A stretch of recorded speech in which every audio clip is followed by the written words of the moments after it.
Hi friends, welcome to my channel Canadian fragrance. I am Geetika और आज हम बात करने वाले हैं कि अगर आप यहाँ पे कनाडा में घर खरीदना चाहते हैं तो उसकी डाउन पेमेंट जो है वो कैसे इकट्ठी करी जाए।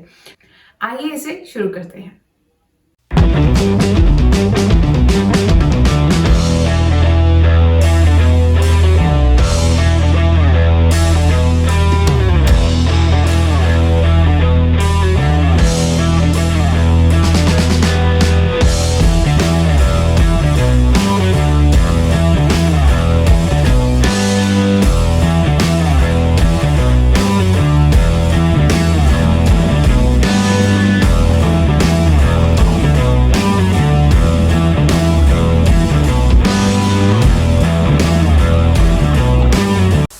सबसे पहले तो ये बहुत ज़रूरी है जानना कि आप कनाडा में कौन से स्टेटस पे हैं। आप कनाडा में एज़ अ पीआर आ रहे हैं और कनाडा में आप स्टडी वीज़ा पे आ रहे हैं। तो जब एक स्टूडेंट कनाडा में आता है तो वहाँ पे उसके ऊपर सबसे बड़ा जो पहला एक बर्डन होता है कि नॉर्मली बच्चे फर्स्ट और सेकंड सेमेस्टर की फ़ीस जो है पे करके आते हैं। बाकी सेमेस्टर्स की फ़ीस उन्हें खुद से काम करके निकालनी होती है। तो उनके ऊपर पहले कुछ टाइम तो यही बर्डन रहता है कि हमें काम करना है and then we have to get our fees paid. So वो सबसे बड़ा इंपॉर्टेंट चीज़ है। तो जब भी आप कनाडा में आ रहे हो, आओ और आके काम ढूंढो। एंड ऐसा नहीं है कि काम नहीं मिलता, इजीली काम मिल जाता है। जस्ट थोड़े बहुत लिंक्स यूज कर लो। एंड आई वुड सजेस्ट कि वेट मत करो कि आपको कोई अपने फील्ड में मिलेगा। लाइक मान लो आप पीछे थोड़ा बहुत काम करके आए हो, आप उसमें थोड़ा स्ट्रिंजेंट हो जाओ that you want to go in that field only, या जिसमें पढ़ाई कर आप उसी फील्ड में करना चाहते हो। ऐसा नहीं है, आप कुछ भी काम ढूंढ लो so that at that point of time आपकी जो फीसेस पड़ी हुई हैं आप उसको पे कर पाओ। बिकॉज वो एक इंपॉर्टेंट टास्क है। आप वेट करते रहोगे तो आपका टाइम निकलता रहेगा एंड फीस पास में आती रहेगी। तो सबसे पहली चीज तो ये है कि अपनी फीस के लिए काम करिए। तो अगर आप अपनी फीस निकालने के लिए काम ढूंढ लेते हो तो दूसरी चीज बहुत इंपॉर्टेंट ये है कि आप अपने जो एक्सपेंसेस है वो मिनिमम रखो। ट्राई करो कि अगर आप एज अ स्टूडेंट आ रहे हो तो आप शेयरिंग में रह सकते हो किसी के साथ, तो वो काफी चीप पड़ता है जब आप रूम शेयर कर सकते हो। और नॉर्मली अगर आप 4-5 लोगों का ग्रुप है तो आप अपार्टमेंट ले लो और वो शेयर कर लो, या फिर आप कोई बेसमेंट ले लो वो शेयर कर लो। तो वहां पे पर पर्सन जो कॉस्ट है बहुत कम हो जाती है, रादर कि आप एक इंडिविजुअली रूम लो या इंडिविजुअली अपार्टमेंट लो तो वो आपको बहुत एक्सपेंस हाई पड़ेगा। तो वहां पे आपको अपने एक्सपेंस कट करने पड़ेंगे, क्योंकि अगर आप एक्सपेंस कट करोगे तभी आप कुछ सेव कर पाओगे, शायद कुछ अमाउंट सेव कर पाओ जो आप अपने अपने घर की डाउन पेमेंट के फंड में डाल पाओगे। तो उसके बाद दूसरी चीज ये है कि अगर आप एज अ स्टूडेंट नहीं आ रहे, आप एज अ पीआर आ रहे हो, तो लेट्स से आप अकेले हो या आप अपनी फैमिली के साथ हो। तो अगर तो आप अकेले हो तो आप मोर और लेस स्टूडेंट जैसे ही हो, तो वहां भी आई वुड डेफिनेटली रिकमेंड कि स्टार्टिंग में जब तक आप थोड़ी ठीक ठाक जॉब नहीं ढूंढ लेते तो ट्राई करो कि आप शेयरिंग में कहीं रहो एंड सो दैट आप अपनी कॉस्ट सेव कर पाओ। बिकॉज जब आप इंडिया से आते हो तो इमीडिएटली जब आने के बाद का जो माइंडसेट होता है वो हमेशा मल्टीप्लाई बाय 60 चलता रहता है सबका। तो वो हमें बहुत एक्सपेंसिव लगती है चीजें यहाँ पे। तो ये सबके साथ है, ये this is not with only one single person, this is with everybody. Starting में एक्सपेंसेस हमें बहुत ज्यादा लगते हैं, कनाडा बहुत महंगा लगता है। तो इसलिए आई सजेस्ट कि अगर आप इंडिविजुअल हैं तो ट्राई करो कि आप कुछ शेयरिंग में किसी के साथ ट्राई करो। अगर आपके कोई रिलेटिव्स रहते हैं, कोई फ्रेंड्स रहते हैं, तो try to go with them and stay with them for some time, ताकि आप वो कॉस्ट सेव कर लो। तो जो वो कॉस्ट सेव होगी वो प्योरली आपकी सेविंग है। क्योंकि अगर आप पीआर हो तो आपको इतनी टेंशन नहीं है कि आपने फीस निकालनी है, आपको सिर्फ एक जॉब ढूंढनी है एंड वो जॉब ढूंढ के आपको कुछ पैसा सेव करना शुरू करना है। तो दोनों केसेस में ही, बिकॉज स्टूडेंट की लाइफ में भी सबसे पहली चीज होती है उसकी अपनी फीस पे करना। तो जब तक तो वो अपनी फीस पे करेगा तब तक वो कोई सेविंग नहीं कर पाएगा, ये एक काइंड ऑफ श्योरिटी ही है।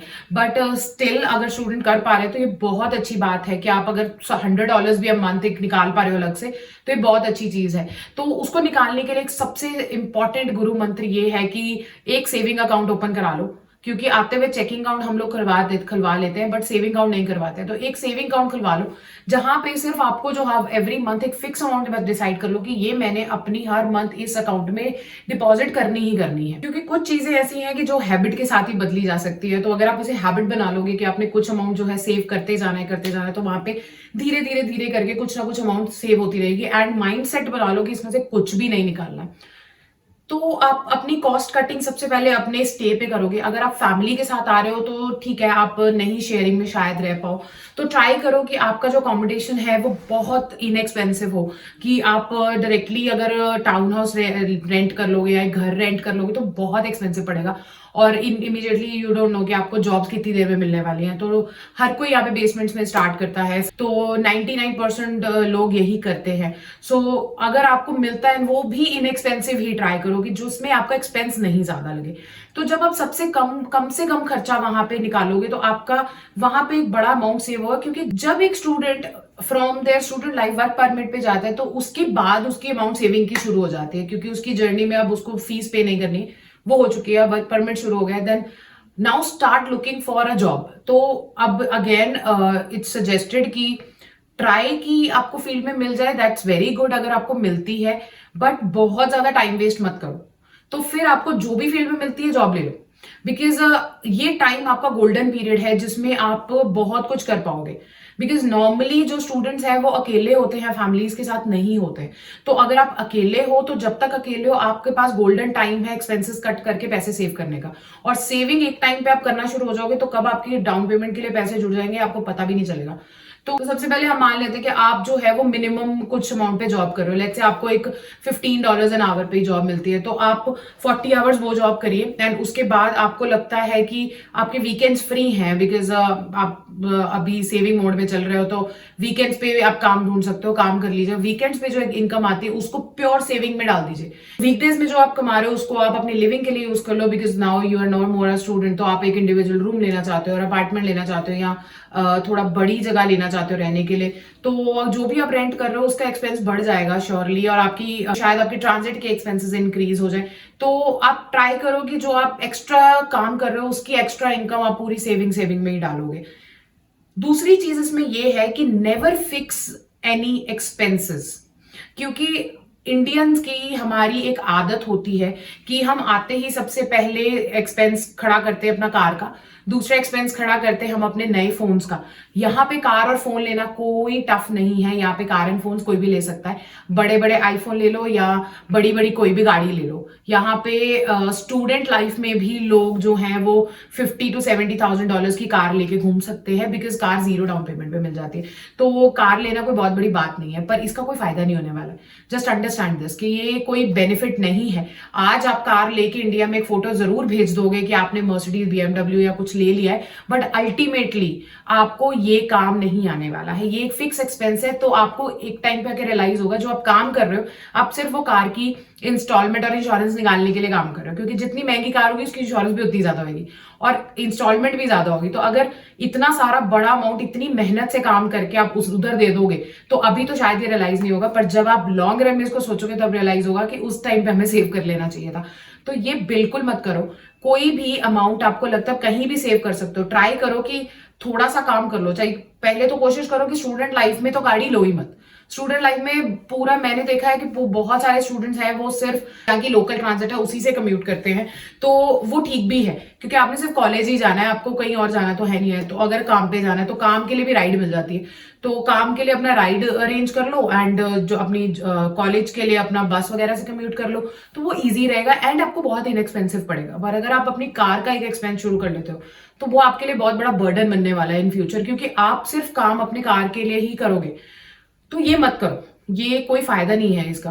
देन उसके बाद आपकी नेक्स्ट इंपॉर्टेंट चीज है कि अगर आप लेना भी चाहते हो गाड़ी तो ट्राई करो कि कोई सस्ती गाड़ी ले लो जिसको कैश पे ही ले लो, कि 2, 3, 4, 5 हज़ार डॉलर्स इकट्ठे करो एंड वो उससे कैश कार ले लो। अगर आपको लगता है आपका काम बहुत दूर है, आपको बस पे जाने पे टाइम लग रहा है, तो सस्ती गाड़ी ले लो और उस कार की बेशक इंस्टॉलमेंट करा लो तो वो ज्यादा नहीं बनेगी, और या फिर उसको कैश पे ले लो ताकि इंस्टॉलमेंट बने ही ना, तो फिक्स एक्सपेंस नहीं होगा, तो मंथली एक टेंशन नहीं कि एक अमाउंट यहां भी जाना है। आपको कुछ अमाउंट जो है वो जो आप बचा पाओगे वहां पे आप सीधा अपनी सेविंग अकाउंट में ट्रांसफर करते रहो। तो अगर आप बेसिक जॉब पे भी काम कर रहे हो तो और एक्स्ट्रा वीकेंड्स पे भी काम कर रहे हो तो आपके पास I think per month minimum two minimum $1,000 ऐसे होंगे जो आप सेव कर पाओगे, कि जो आप सिर्फ सेविंग अकाउंट में डाल दो। तो अगर आप इतना भी डालते हो तो साल का $12,000 तो आप वैसे ही ट्रांसफर कर रहे हो। $500 भी कर दोगे तो भी साल का जो है आप $6,000 जो है आप अपने सेविंग अकाउंट में डाल दोगे। ऐसे आपको कुछ साल ही करना है। उसके बाद जो नेक्स्ट थिंग इज कि यहाँ पे घर खरीदने के लिए it's just 5% that is required for first time home buyers. जब भी आप घर खरीदोगे आपको कौन सा पूरी अमाउंट पे करनी है, आपको सिर्फ 5% देना, बाकी तो मॉर्गेज होगी। तो जो 5% ही इकट्ठा करना है, तो 5% बहुत बड़ी अमाउंट नहीं है। ठीक है, अगर आप ओंटारियो में टोरंटो एंड उसके जीटीए में रहते हो, या फिर अगर आप वैनकूवर एंड उधर साइड रहते हो, तो आपको वहां पे घर बहुत महंगे मिलेंगे। पर कनाडा में और भी बहुत ऐसी सिटीज हैं, जो सिटीज भी बहुत बड़ी हैं और उनके घर भी अभी बहुत बड़े महंगे तो नहीं हुए हैं, तो वो कंसिडर करो। अगर यही सोचते रहोगे कि हमें टोरंटो में ही रहना है या टोरंटो जीटीए में ही रहना है और वैनकूवर में ही रहना है, तो घर नहीं बनेगा। तो ये फिक्स है, आप घर नहीं बना पाओगे, बिकॉज वहां पे जब तक आप डाउन इकट्ठी करोगे घर के प्राइसेस और ज्यादा हो जाएंगे। तो आपका डाउन पेमेंट हमेशा कम ही रहने वाला है वहां पे, बिकॉज घर के प्राइसेस बढ़ते ही जा रहे हैं। और सजेस्टेड इज कि अगर आप एज स्टूडेंट हो तो after work permit start saving, और अगर आप पीआर आए हो तो पीआर की स्टोरी थोड़ी सी डिफरेंट होती है। अगर आप एज अ फैमिली आए हो तो आपका डेफिनेटली इनिशियल एक्सपेंस ज्यादा होगा। आप अपनी जॉब्स जो है अपनी फील्ड में भी ढूंढने की कोशिश करोगे। तो वी सजेस्ट, आप हस्बैंड वाइफ अगर दोनों जॉब ढूंढ रहे हो, तो एक जना अगर फील्ड में ढूंढने की कोशिश कर रहा है, तो वी सजेस्ट दूसरा इंसान कुछ भी जॉब ज्वाइन कर ले, वो जो है ज्यादा स्ट्रिक्ट होकर अपनी जॉब फील्ड में ना ढूंढे, क्योंकि उतनी देर आपके एक्सपेंसेस होते जाएंगे और आपको इनकम नहीं होगी। सो फायदा ये है कि एक जना अगर फील्ड में काम कर रहा है, लाइक एक जना कोई अपग्रेड कर रहा है, कोई स्टडीज में जा रहा है, लाइक अगर आप सीए थे वहां पे, अब आके यहाँ पे सीपीए कर रहे हो, आपको टाइम लग रहा है अपनी स्टडीज में, आपके पास जॉब करने का टाइम नहीं है। सो दूसरा इंसान जो है वो कुछ भी जॉब मिलती है वो कर ले, सो दैट वो इनकम सपोर्ट कर ले, घर की इनकम को आप थोड़ा सपोर्ट कर पाओ और आपका घर का खर्चा चलता रहे। पर जब जिस टाइम पे आप दोनों काम करना शुरू हो जाते हो, सो उस टाइम पे कुछ अमाउंट फिक्स कर लो कि ये अमाउंट हमने निकालनी है, जो कि हमारे सेविंग में ही जाएगी फ्रॉम द डे वन। क्योंकि ये चीज बहुत देर बाद जाके रियलाइज होगी कि घर के डाउन के लिए पैसे चाहिए और नहीं है। सो वही इंडिया से पैसे मंगाओ या वहां की प्रॉपर्टी सेल करो, वो तो फिर एट द लास्ट रिजॉर्ट है। But why to do that? अगर आप यहाँ पे कर सकते हो सेव और एक बड़ा कन्वीनियंट ऑप्शन से कर सकते हो, तो why not to do that. So अगर आप एक फैमिली हो, तो लेट्स से आपके घर में एक बच्चा भी है, तो एक बहुत बड़ा एडवांटेज आपको मिलने वाला है, आपको उस बच्चे के कुछ चाइल्ड केयर बेनिफिट में पैसे मिलने वाले हैं। First year of your PR in Canada आपको बहुत ज्यादा पैसे मिलते हैं, क्योंकि वो आपकी फर्स्ट ईयर इनकम 0 होती है। तो गवर्नमेंट ऑफ कनाडा आपको मैक्सिमम का स्लैब में दे देती है। तो आपका वो जो पैसा है, तो ट्राई करो आप वो पैसे स्पेंड नहीं कर रहे हो, आप वो वाले पैसे सारे के सारे उठा के सेविंग में डाल रहे हो एवरी मंथ। आप कुछ पैसा नहीं स्पेंड करो, आप बाकी दोनों जने जो कमा रहे हो आप उसी में से घर का खर्चा चलाओगे, बच्चे के खर्चे करोगे, क्योंकि बच्चे का और कोई खर्चा तो है नहीं। ठीक है, अगर आपका बच्चा बहुत छोटा है तो आपको शायद डे केयर में भेजना पड़ेगा, तो उसका एक्सपेंस है, बट तो उसके भी कुछ पॉइंट्स हैं, बिकॉज ऑलमोस्ट सारी सिटीज ऑफ कनाडा में बच्चों को डे केयर भेजने के ऊपर कोई ना कोई सब्सिडी या ग्रांट मिलता ही मिलता है। और तो ट्राई करो, फाइंड आउट करो कि आपकी एरिया में या आपकी सिटी में वो कौन सा ग्रांट है, तो वो ग्रांट को यूज करो। First year of your landing in Canada वो ग्रांट आपको सबसे ज्यादा मिल जाएगा, बिकॉज सेम थिंग आपकी इनकम 0 काउंट होगी, बिकॉज आप कनाडा में थे ही नहीं। तो उस वजह से आपको ग्रांट और वो सब्सिडी सबसे ज्यादा मिलेगी। तो आपका बच्चा चाइल्ड केयर में जाएगा जरूर, बट उसका खर्चा बहुत कम होने वाला है, तो वो आपकी जेब से ज्यादा जाने नहीं वाला। तो दूसरा इंसान कमा भी सकता है और आपके बच्चे के चाइल्ड केयर एक्सपेंसेस भी ज्यादा नहीं होंगे। देन उसके बाद आपके लिए भी सेम ही पॉइंट है कि ट्राई करो कि कार के ऊपर बहुत ज्यादा एक्सपेंस नहीं करो। पहली गाड़ी बीएमडब्ल्यू या मर्सिडीज लेने की कोशिश मत करो, पहली गाड़ी बहुत सस्ती लो, क्योंकि ठीक है आपके पास अगर बच्चे हैं तो आपको कार की जरूरत पड़ने वाली है, तो वो कार की इंस्टॉलमेंट फिक्स मत करो। बहुत ज्यादा अमाउंट अगर फिक्स कर लोगे तो आपकी सैलरी का एक बिग चंक जो है एवरी मंथ वहां जाने वाला है, जो कि आपके लिए एक बर्डन बन जाएगा एक टाइम के बाद, और आप सेविंग नहीं कर पाओगे। तो अगर आप सेव भी करना चाहते हो तो कुछ अमाउंट जो सेविंग में डालो, और आपका अगर इंस्टॉलमेंट्स भी नहीं हो तो आप इजीली अपना घर चला लोगे। आप ये बात कर रहे हैं अगर आप मिनिमम जॉब से थोड़ा सा ऊपर ही काम कर रहे हो। एंड एक सजेशन जो मैं डेफिनेटली हर कनाडा में आने वाले को दूंगी, चाहे वो स्टूडेंट है, चाहे वर्क परमिट है, चाहे पीआर है, कि जब भी आप कनाडा आते हो आप अपनी जॉब्स के लिए थोड़ा सा टाइम ले लो, सेटल हो जाओ, देन स्टार्ट अपग्रेडिंग योरसेल्फ। अपने आप को वहीं पे स्टिक मत करो कि जो जॉब मिल गई बस ठीक है अब मैं सही हूं यहाँ पे। ऐसा नहीं है, कि यहाँ पे ग्रोथ के चांसेस बहुत ज्यादा हैं, बहुत ज्यादा ग्रोथ अपॉर्चुनिटीज हैं। तो ट्राई करो कि आप अगर अपने स्किल्स एनहांस करो, क्योंकि यहाँ पे स्किल्स की वैल्यू है। जितना ज्यादा आप अपने आप के स्किल बढ़ाओगे उतनी आपको अच्छी जॉब्स मिलती जाएंगी। और ऐसा नहीं है कि आपको स्किल के लिए कहीं स्कूल या कॉलेज कहीं जाना पड़ेगा, ऐसा नहीं है। एक रेगुलर स्किल्स इंक्रीज करते रहो, कोई डिस्टेंस लर्निंग होती है या ऑनलाइन लर्निंग्स है वहां से पढ़ते रहो। आपकी प्रोविंस में बहुत सारे ऐसे प्रोग्राम्स भी होंगे जो उसको सब्सिडाइज भी कर देंगे आपकी स्टडी को। तो ट्राई करो कि वहां से सब्सिडी लो एंड अपने आप को अपग्रेड करो। जितना आप अपने आप को अपग्रेड करोगे उतनी अच्छी जॉब्स मिलेंगी और उतनी सैलरी बढ़ेगी। तो जितनी सैलरी बढ़ेगी उतनी ज्यादा जो है आप अपनी सेविंग कर पाओगे। तो सेविंग आपकी फर्स्ट डे से स्टार्ट करो एंड तभी से कुछ ना कुछ अमाउंट बढ़ाते जाओ जो कि आप सेव कर रहे हो। बच्चे का चाइल्ड केयर बेनिफिट सारा का सारा उठा के डाल दो ताकि आप सारा का सारा अमाउंट सेव करते रहो। तो अगर आप इस पेस पे भी चलोगे तो आई थिंक 2 साल के अंदर आप बहुत सारा पैसा इकट्ठा कर लोगे डाउन देने के लिए। Again the same thing, down payment 5% ही करनी है। प्लान बड़ा स्मार्टली करो कि आपको कौन सी सिटी में घर लेना है जहां पे आप अफोर्ड कर पाओ। बेटर इज कि उसे टाइम एक कुछ डिसाइड करो कि मूव टू अदर सिटी जहां पे एटलीस्ट घर बन जाए। क्योंकि घर अल्टीमेटली जितना जल्दी आप उसमें इन्वेस्ट करना शुरू कर दोगे, जितना जल्दी आप अपना इक्विटी ऐड करनी शुरू कर दोगे, उतना ही बेनिफिट होने वाला है। बिकॉज जो रेंट का अमाउंट है वो प्योरली कंजम्पशन है। आप पूरा का पूरा अमाउंट कंज्यूम कर रहे हो, उसमें से आपका कुछ नहीं जुड़ रहा है। जो आप अमाउंट दोगे इन योर इंस्टॉलमेंट आपकी मॉर्गेज की, तो उसमें कुछ अमाउंट एटलीस्ट प्रिंसिपल तो जा रहा है। तो जो प्रिंसिपल का अमाउंट है वो आपकी इक्विटी ऐड हो रही है एंड कल को घर की वैल्यू भी बढ़ेगी। जितना जल्दी आप प्राइस लॉक करके अपना घर बाय कर लोगे उतना जल्दी आपकी वैल्यू भी इंक्रीज होगी घर की। तो ये फायदा है जल्दी घर लेने का। एंड उसकी डाउन पेमेंट करने के लिए आपको जो चीजें ये कही इनका ध्यान रखो। एक और बहुत इंपॉर्टेंट पॉइंट, चाहे स्टूडेंट है चाहे पीआर है, एक चीज दिमाग में रखो, आते ही जो चीजें भी इंडिया से लेके आए हो अपने बैग में वही यूज करो। कोशिश करो नई चीजें बाय नहीं करने के लिए, क्योंकि जैसे ही हमारी जॉब लगती है हमें यहाँ की चीजें साथ ही में सस्ती लगनी शुरू हो जाती है और हमारे शौक जाग जाते हैं। ये गलत बात नहीं है, पर अगर हमने एक प्रोजेक्ट स्टार्ट किया है कि हमें घर की डाउन पेमेंट के लिए पैसे जोड़ने हैं, तो ये कुछ चीजें कॉम्प्रोमाइज करनी पड़ेंगी। वो कॉम्प्रोमाइजेस में अवॉइड करो कि सिर्फ बड़े ब्रांड्स की जैकेट्स लेनी है या बड़े ब्रांड के शूज लेने हैं। Just try to get things cheaper, कि जो आपके उस टाइम पीरियड के लिए आपको सस्ती भी मिल रही है या सेल में मिल रही है या वॉलमार्ट से बहुत सारी चीजें मिल जाती हैं। तो ट्राई करो कि एक्सपेंसिव चीजें ज्यादा नहीं लो, क्योंकि अगर हम आते ही बड़ी चीजों में पैसे लगाने शुरू हो जाएंगे जो कि उस टाइम शायद हमें लगेगा कि हम अपने शौक पूरे कर रहे हैं, जो कि डेफिनेटली गलत बात नहीं है, पर अल्टीमेटली डाउन पेमेंट का प्रोजेक्ट पीछे रह जाएगा। तो वो वाला अमाउंट जो वहां कहीं स्पेंड करने वाले थे वो सेविंग अकाउंट में डाल दो और सेविंग बढ़ाओ। तो आई बिलीव ये वीडियो आपके लिए इंफॉर्मेटिव होगा और and I wish you all the best कि आप अपनी डाउन पेमेंट के लिए जल्दी ही पैसे इकट्ठे करो एंड कनाडा में अपना घर ओन करो, क्योंकि यहाँ पे एक बहुत बड़ी ब्लेसिंग है, एक बहुत बड़ा इंपॉर्टेंट पॉइंट है जो हम इंडिया से सोच के आते हैं कि कब हमारा कनाडा में भी एक घर होगा। So all the best for that and see you in next video. Do subscribe the channel and do like this video. आपको मिलते हैं हम अगले वीडियो में. Till then, goodbye and take care.